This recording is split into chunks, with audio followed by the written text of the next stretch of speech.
Hello, ഒരു വെള്ളയപ്പത്തിൻ്റെ പുതിയ രീതിയിൽ നമ്മൾ കുതിർത്തരക്കുന്ന രീതിയാണ് ഇന്ന് പറയുന്നത്. അതിലേക്ക് 2 കപ്പ് പച്ചരി, ഇതിലിപ്പോൾ ഒരല്പം ഞാൻ എടുത്തു വെച്ചതിൽ ബാക്കിയുണ്ട്, അതുകൂടി ചേർത്തിട്ടുണ്ട്. അതിനൊന്നും ഒരു കുഴപ്പമൊന്നുമില്ല. 2 കപ്പ് പച്ചരി നന്നായി കഴുകി വെള്ളത്തിൽ കുതിർത്ത് വയ്ക്കുക ഒരു 4 മണിക്കൂർ. 4 മണിക്കൂറിന് ശേഷം അതിലെ വെള്ളം മുഴുവൻ ഊറ്റിക്കളഞ്ഞ് അതിലേക്ക് ഒരു 3 സ്പൂണ് ചോറ്, 3 സ്പൂണ് ചോറും ഒരു 3 സ്പൂണ് തേങ്ങയും. ഇപ്പോൾ ഉച്ചയ്ക്ക് ശേഷം ഒരു 4 മണിക്കൂർ കുതിർത്ത് പിന്നെ രാത്രി നമ്മളിത് ചെയ്ത് വെച്ചാൽ മതി.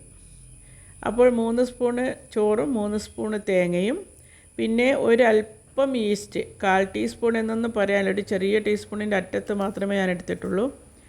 പിന്നെ ഒരല്പം ഉപ്പ്, ഒരു 2 ടീസ്പൂൺ പഞ്ചസാര, ഇത്രയും ചേർത്ത് നന്നായി കുഴച്ച് വയ്ക്കുക. രാത്രി നമ്മൾ കിടക്കാൻ പോകുമ്പോൾ കുഴച്ച് വെച്ചാൽ മതി. ഒരു 8 മണിക്കോ 9 മണിക്കോ ഒക്കെ.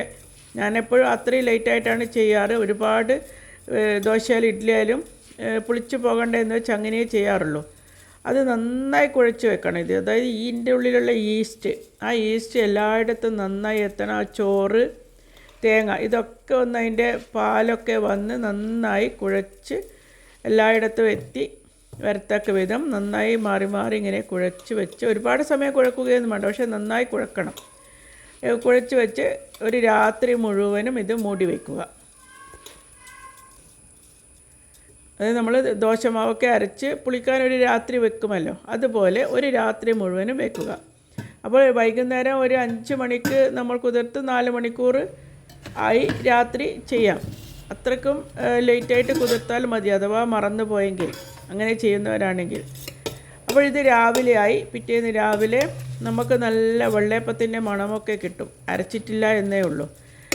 ഇനി ഇത് മിക്സിയിൽ നമ്മൾ 2 പ്രാവശ്യമായിട്ട് നന്നായി അരച്ചെടുക്കുക. സാധാരണ നമ്മൾ ദോശക്കൊക്കെ അരക്കുന്നത് പോലെ തന്നെ അരച്ചെടുക്കുക. ഞാൻ വെള്ളയപ്പം സാധാരണ അരച്ചിട്ട് ചുടാറില്ല, എനിക്കിഷ്ടപ്പെടാറുമില്ല അങ്ങനെ അരച്ച് ചുട്ടത്. പക്ഷേ ഇങ്ങനെ ചുട്ടാൽ നിങ്ങൾക്ക് എങ്ങനെയാലും ഇഷ്ടപ്പെടും. അതായത് ഇത് പുളിച്ചു പോകില്ല, ഈ മാവ് അതായത് നമ്മൾ അരച്ച് ഉടനെ ചുടും. ഇനി 1 മണിക്കൂർ ഇത് പൊന്താൻ വെച്ച് പിന്നെ നമുക്ക് ചുടാം. അങ്ങനെ നന്നായി ഇത് ഒരുപാട് വെള്ളം ചേർക്കണ്ട, കുറച്ച് പൊന്തി കഴിഞ്ഞിട്ട് ഇനി നമുക്ക് 1 മണിക്കൂറിന് ശേഷം കുറച്ച് വെള്ളം ചേർത്ത് ചുടാം. ഇനിയിപ്പോൾ ഈ മിക്സിയുടെ അരച്ച വെള്ളം മാത്രം കുറച്ച് ചേർത്ത് കൊടുക്കാം, അത്രയും ചേർക്കണം. അതായത് അരക്കുമ്പോൾ ഒരുപാട് വെള്ളം വേണ്ട. ഇനി നമുക്ക് ഇത് 1 മണിക്കൂർ സമയം മൂടി വയ്ക്കാം. മിക്സിയുടെ ഒരല്പം അതായത് കൊഴുപ്പ് നോക്കിയിട്ട് നമുക്ക് ഒഴിച്ചു കൊടുക്കാം. നല്ല കുറച്ച് ചെറിയൊരു കൊഴുപ്പിൽ അരച്ചെടുത്താൽ മതി ആദ്യമേ. ഇനി നമുക്കിത് 1 മണിക്കൂർ മൂടി വെച്ചതിന് ശേഷം നമുക്ക് ഇളക്കി, ഉപ്പും ചേർത്തിളക്കി സാധാരണ വെള്ളയപ്പം ചുടുന്നത് പോലെ തന്നെ ചുടാം. രാവിലെയാണ് കേട്ടോ അരക്കുന്നത്. അപ്പോൾ ഇനി ഇതിനേക്കായി ഒരു മുട്ട മസാലയോ മുട്ട റോസ്റ്റോ എന്താണെന്ന് അറിയില്ല, ഞങ്ങളൊക്കെ മുട്ടക്കറി എന്ന് പറയും. അതിനേക്കുള്ള ഒരു 2 വലിയ സവാള നീളത്തിൽ നേർമയായി അരിഞ്ഞു വെച്ചിട്ടുണ്ട്. പാനിൽ ഒരു അല്പം വെളിച്ചെണ്ണ ഒഴിച്ച് ഒരു 4-5 ഇല കറിവേപ്പിലയും ഇട്ട് ഈ മുറിച്ച് വെച്ച സവാള ഇട്ട് അല്പം ഉള്ളിയും ചേർത്ത് നന്നായി വഴറ്റി കൊണ്ടുവരിക. നന്നായി വഴറ്റുന്നുണ്ട്. അതൊരു ഭാഗത്തു നിന്ന് ചെറിയ തീയിൽ അവിടെ നിന്ന് ആയിക്കോളും. മൂടി വെച്ച് വഴറ്റിയാൽ അതിൻ്റെ വെള്ളമൊക്കെ അതിൽ തന്നെ വീണ് നമുക്ക് നന്നായി വഴറ്റി കിട്ടും. അപ്പോഴത്തേക്ക് നമുക്ക് ഇപ്പുറത്തുനിന്ന് വെള്ളയപ്പവും ചുടാം. അങ്ങനെ 1 മണിക്കൂർ കഴിഞ്ഞ് കേട്ടോ. ഇത് രാവിലെ അരച്ച് വെച്ചോ, കണ്ടോ അതിൻ്റെ ശബ്ദം കേട്ടോ. അതായത് നമ്മൾ മാവൊക്കെ പൊളിച്ച് പൊന്തിയാൽ പാത്രം മുട്ടുമ്പോൾ നല്ലൊരു സൗണ്ട് ഉണ്ടാവും. പൊന്തി വന്നിട്ടുണ്ടെന്ന് അത് കേട്ടാൽ തന്നെ നമുക്കറിയാം. അപ്പോൾ ഇതിനെന്താ അറിയുക, ഒരു പ്രത്യേകത, ഈ വെള്ളയപ്പത്തിന് ഒരു പുളിച്ച മണമില്ല, ഒരു മണവുമില്ല, നല്ല സൂപ്പർ സോഫ്റ്റായിട്ട് പൊന്തി വരും. അപ്പോൾ ഈ മുട്ട പൊളിക്കുമ്പോൾ, പുഴുങ്ങിയ മുട്ട, ഈ മുട്ട റോസ്റ്റിലേക്ക് വേണ്ടുന്ന നമ്മളിങ്ങനെ മുട്ടി പൊളിച്ചെടുത്താൽ അത് പെട്ടെന്ന് പൊളിഞ്ഞു വരും. അങ്ങനെ മുട്ട പൊളിച്ച് വെച്ചിട്ടുണ്ട്. മുട്ടക്കറി എപ്പോഴും മുട്ടക്കറിയിലിടുമ്പോൾ അത് ഒന്ന് വരഞ്ഞിട്ട് വേണം ഇടാൻ വേണ്ടി. ചിലയിടത്തൊക്കെ മുട്ട വരയില്ല, ഒന്നുമില്ല, വെറുതെ മുട്ട കുറച്ച് മസാലയാക്കി അതിൻ്റെ മുകളിൽ ഈ പുഴുങ്ങിയ മുട്ടയും വെക്കും. ആ കറിക്ക് ഒരു ടേസ്റ്റും ഉണ്ടാവില്ല. ശരിക്കും മുട്ട ഉള്ളിയൊക്കെ റോസ്റ്റ് ചെയ്ത് അതിൻ്റെ മുകളിൽ കൂടെ ഈ മുട്ടയിട്ട് നന്നായി വെന്ത് വന്നാലാണ് ആ മുട്ടയുടെ ഉള്ളിൽ എരിവും മസാലയും ഒക്കെ പിടിച്ച് നല്ല ടേസ്റ്റായി വരിക. അങ്ങനെ ആദ്യത്തെ വെള്ളയപ്പം ഇവിടെ ചുറ്റി വെച്ച് പൊന്തി ഇതാ നല്ല വെള്ളയപ്പം കണ്ടോ, അതിനൊരു ഭാഗത്ത് പോലും ഒരു കരിഞ്ഞില്ല, നല്ല സോഫ്റ്റ് വെള്ളയപ്പമാണ് കിട്ടുന്നത്. അങ്ങനെ ഉള്ളി ഒരുവിധ വഴറ്റി വന്നിട്ടുണ്ട്. അപ്പോൾ ഈ സമയത്ത് ഒരല്പം മഞ്ഞൾ പൊടി, 2 ടീസ്പൂൺ മുളക് പൊടി, അല്പം മല്ലിപ്പൊടി, പച്ചമല്ലിപ്പൊടി, പിന്നെ ഗരം മസാലപ്പൊടി, പിന്നെ ഒരല്പം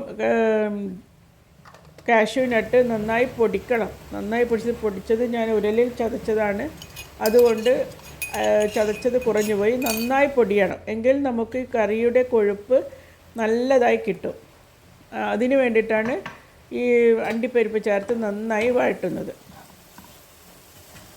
അതിലേക്ക് അല്പം വെള്ളവും ചേർത്ത് ഒന്ന് വഴറ്റി വന്നതിന് ശേഷം ഈ ഞങ്ങൾ വേവിച്ച് വരഞ്ഞ് വെച്ച മുട്ട അതിലേക്കിട്ട് ഇളക്കി യോജിപ്പിക്കുക. ഈ സമയത്ത് അത് നന്നായി ഏകദേശം മിക്സായി വന്നെന്ന് തോന്നിയാൽ ആവശ്യത്തിന് വെള്ളം ഒഴിച്ച് അത് തിളപ്പിച്ചിനി വറ്റിക്കണം.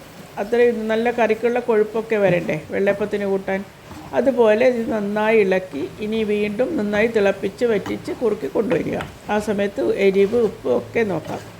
ഇങ്ങനെ ചെയ്താലേ ആ മുട്ടക്കറിക്ക് എപ്പോഴും ടേസ്റ്റ് ഉണ്ടാവും.